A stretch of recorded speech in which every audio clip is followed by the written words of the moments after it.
asalaamaaleykum wa rahmatullahi wa barakaatuhu alxaaji Mbégi Jóob ak Mame Ndokh TV barke Seydina Muhammad leen laa leen di waxal billahi wallahi watallaahi ma koy laaj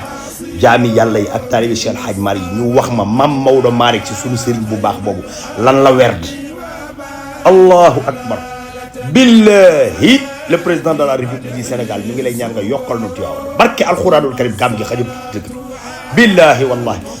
rëg-rëg gi ci biir dëkk bii ay waay Cheikh Alhaaj Malick yàlla nañu ko yàlla fayal ci barke yonent bi li ma lay xamal mooy lenn Me Abdoulaye Wade yokkoon na 7 hectares ci dëkk bi président Macky Sall ñëw am lu mu def le président Diomaye maa ngi lay waatal yàlla ci ni dëkk bii gàmm gi xajatu fi billahi li gën a garaaw mooy xoola 7 hectares yi Abdoulaye Wade yokkoon yokku ci ay kër Baba Alima yokku ci kër Bakar côté bii nga xamante ni moo jëm côté Beyti Balla Dia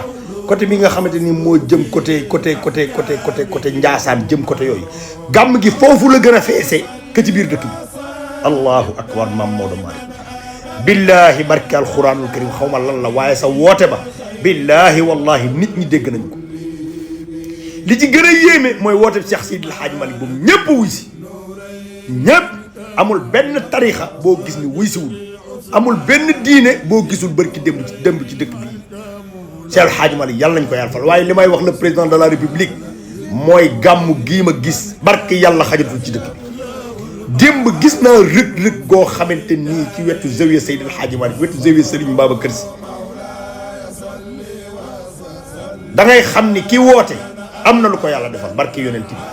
Seydi Alhaaj Malick ca mbaax ga Seydi Alhaaj Malick ca yar ba Seydi Alhaaj Malick ca mën a jàngale ba Seydi Alhaaj Malick ci bëgg yonent bi Seydi Alhaaj Malick ci bëgg yàlla sunu borom Seydi Alhaaj Malick ci simplicité ga démb damay waxtaan ak Ahmed Sarr mu ne Seydi Alhaaj Malick nangootu la lekk nangootu la naan xam nga lan lay lekk mu ni ceeb lay jël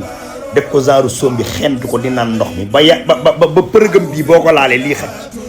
ñu wax ko mu ni yéenewul bu wijjee sunu borom ñi koy yóbbu ci bàmmeel diisaay boobu nee na ñooñu la ñeewante ba bëggul ñu koy yóbbu muy diis waaye xoolal wax bii sagesse bii xoolal ki koy wax xoolal fi muy xalaat Ahmed Sarr waxaan ma ni ma Seydil Hadji Malick moo wax ne man Maodo ak ñetti fan yi bàmmeel fu ma yàlla yóbbu neex na ma man sax Seydil Hadji Malick ak li Mame Maodo def ci diine yëpp laa ilaha illallah muhammad rasulullah sallallahu taala alayhi wa sallam yàlla nañu ko yàlla fayal ci barke yonent bi sallallahu alayhi wa sallam yàlla nañu yàlla fayal Cheikh Seydil Hadji Malick yàlla nañu yàlla fayal Cheikh Seydil Hadji Malick ñu ngi sant yàlla di sant yonent bi sallallahu alayhi wa sallam bi ñu yàlla boolee ci njabootu Cheikh Hadji Malick billahi plaisir la ci ñun bu ñuy wax ci Mame Maodo lañ bokk ñun ay tiijaan lañu barke alxuraanul karim Mame Maodo boo nekkoon Fongolemi mbaa nga nekk ca wetu gort ba ca ginnaaw réew ya gën a sori bu gàmm jotee ñu takk suñuy baas fekk na foofu barke alxuraanul karim billahi fi may tëje nag mooy le président de la république maa lay wax ni la gàmm gi xajatul ci dëkk bi maa ko wax